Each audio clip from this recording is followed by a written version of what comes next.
फेरि आज चाहिँ धेरै महिनापछि चाहिँ म भिडियोहरू स्टार्ट गर्दैछु साथीहरू।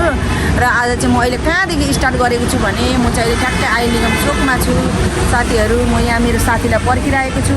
आज चाहिँ हामी जाँदैछु द फेस अफ ब्युटिसियनको चाहिँ म ट्रेनिङमा जाँदैछु साथीहरू, म र मेरो साथी।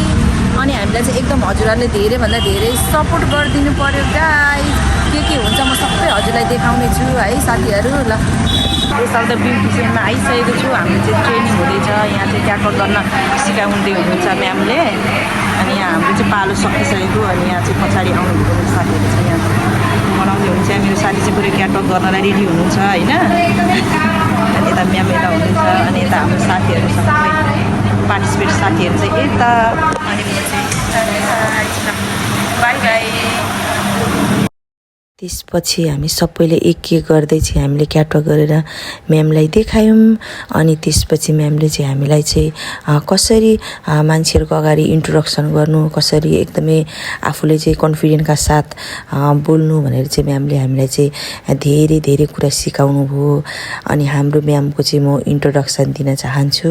उहाँ चाहिँ हुनुहुन्छ द फेस अफ ब्युटिसियनको सिइओ मिस उर्मी मगर। यति धेरै हम्बल हुनुहुन्छ नि, ओ माई गड। म्यामको भोइस पनि त्यस्तै राम्रो, म्याम पनि यति राम्री हुनुहुन्छ नि। म त म्यामलाई वहाँ गएपछि त हेरेकै हुन्छ क्या साथीहरू।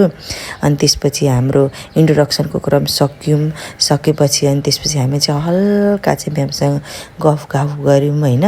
गफ गर्दा अनि त्यसपछि हामीलाई के भयो भने एउटा इन्भिटेसन आयो होइन। म्यामले भन्नुभयो कानको चाहिँ के अरे डेमो सेसन हुँदैछ, त्यही भएर हजुरहरू चाहिँ डेमो सेसनमा जाउँ भनेर भन्नुभयो। अनि हामी सबै मिलेर जाउँ न त भनेर हामी चाहिँ गयौँ। हामी चाहिँ कहाँ गयौँ भने हामी डेमो सेसन क्लासमा जाने क्रममा चाहिँ हाम्रो दोस्रो तलामा चाहिँ हाम्रो ब्युटिफुल म्यामको चाहिँ पार्लर रहेछ होइन। पार्लरको चाहिँ एनिभर्सरी रहेछ, त्यही भएर हामीलाई चाहिँ बोलाउनु भयो म्यामले। अनि हामी गयौँ, हामी चाहिँ खानेकुराहरू खायौँ, अनि फोटोसोटो खिच्यौँ। धेरै नयाँ म्यामहरूसँग पनि भेट्ने मौका पायौँ। त्यसपछि चाहिँ हामी गयौँ माथि तेस्रो तलामा साथीहरू। यहाँ चाहिँ धम्माधम क्लास भइरहेको रहेछ। अलिकति हामी चाहिँ लेट पुग्यौँ क्या साथीहरू, किनभने हामी चाहिँ तल दोस्रो तलामा हामी निकै बेर हरायौँ क्या। त्यसपछि चाहिँ म चुप्प लागेर गएर साथीको छेउमा बसेँ। साथीले हाई भन्नुभयो। अनि त्यसपछि चाहिँ हामी चाहिँ कहाँ छौँ भन्ने त्यो चाहिँ मैले हजुरहरूलाई भन्नै बिर्सेछु। द क्लासिक ब्युटी सलोनमा चाहिँ हाम्रो चाहिँ डेमोन्स्ट्रेसन क्लास भइरहेको थियो। त्यसै क्रममा चाहिँ अनि हाम्रो चाहिँ प्यारी बसन्ती सिस्टरले चाहिँ इन्ट्रोडक्सन दिनुभयो। उहाँले कानको बारेमा धेरै कुरा सेयर पनि गर्नुभयो होइन। उहाँले सेयर गरेपछि लगातार फेरि त्यसपछि चाहिँ अनि कसको पालो आयो, मेरो पालो आयो। मैले चाहिँ बोलेँ होइन, तर मेरो चाहिँ बोलेको चाहिँ भिडियो चाहिँ मैले यहाँ चाहिँ राखिनँ, किनभने मैले चाहिँ बिर्सेछु क्या भिडियो बनाइदिन साथीहरू भन्न पनि बिर्सेछु। अनि मेरो साथीले चाहिँ धेरैभन्दा धेरै नलेज दिनुभयो। उहाँलाई चाहिँ धेरै कुरा थाहा छ नि त कानको प्रडक्टको बारेमा। अनि उहाँले चाहिँ बोलिसक्नु भएपछि चाहिँ फेरि हाम्रो चाहिँ क्लास सुरु भयो साथीहरू। अनि यहाँ चाहिँ म्यामले चाहिँ यो कानको प्रडक्टले चाहिँ गर्दै हुनुहुन्छ, मेकअप गर्दै हुनुहुन्छ। त्यसै क्रममा हाम्रो प्यारी सिइओ ब्युटिफुल म्यामले चाहिँ हामीलाई फेरि त्यहाँ पनि विभिन्न धेरै कुराको नलेज दिनुभयो होइन।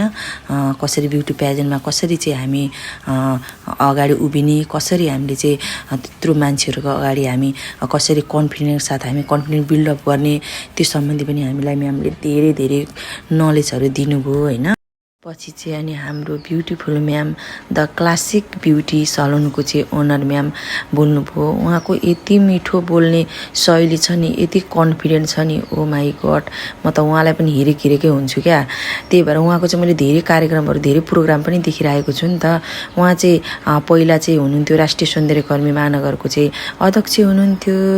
म्याम बोलिसक्नु भएपछि चाहिँ म्यामले चाहिँ फेरि के भन्नुभयो भने नि अब चाहिँ हामी चाहिँ एउटा मनोरञ्जनात्मक कार्यक्रम गरौँ भन्नुभयो होइन। अनि कसलाई नाच्न आउँछ हात उठाउनुहोस् त भन्नुभयो होइन। नाच्न नजानेले पनि उठाउनुहोस्, जान्नेले पनि उठाउनुहोस् भन्नुभयो नि त। अनि मैले चाहिँ एकदम छिटो बोल्ने बानी छ नि त, त्यही भएर मैले सरी म्याम मलाई त डान्स गर्न केही पनि आउँदैन भने कि त्यसपछि झन् म्यामले त मलाई नै स्टेजमा बोलाउनु भयो। ओ माई गड, फर्स्टमा चाहिँ मलाई नै नचाउनु भयो क्या।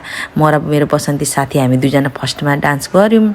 त्यसपछि चाहिँ अनि जान्नेको पाला आएका साथीहरू, अनि जान्नेले चाहिँ नाचेको हेर्नु न कति मजाले छम छम छम नाच्दै हुनुहुन्छ। हामी चाहिँ हेरेकै भयो साथीहरू। नाचगान प्रोग्राम सकेपछि चाहिँ हाम्रो चाहिँ ठ्याक्कै मोडल चाहिँ रेडी भएर आइसक्नु भएको छ साथीहरू। हेर्नुहोस् त उहाँलाई कति राम्री देखिनु भएको छ होइन, कति राम्री सिम्पल देखिनु भएको छ क्या। यो कानो प्रडक्ट चाहिँ मलाई पनि एकदमै मन पर्यो। त्यसपछि म्यामहरूले पनि आफ्नो एक्सपिरियन्स बताउनु भयो। म चाहिँ यहाँ आएर एकदमै धेरैभन्दा धेरै कुरा सिक्ने मौका पाएँ। त्यसका लागि चाहिँ म एकदमै धेरैभन्दा धेरै धन्यवाद दिन चाहन्छु द फेस अफ ब्युटिसियनको CEO म्याम उर्मी म्याम लगायत होल टिमलाई चाहिँ एकदमै धेरैभन्दा धेरै धन्यवाद दिन चाहन्छु साथीहरू। र अब चाहिँ ढिलो पनि भइसक्यो, 2 बजिसकेको छ, त्यही भएर चाहिँ म अब घरतिर लागेँ गाइज। By by.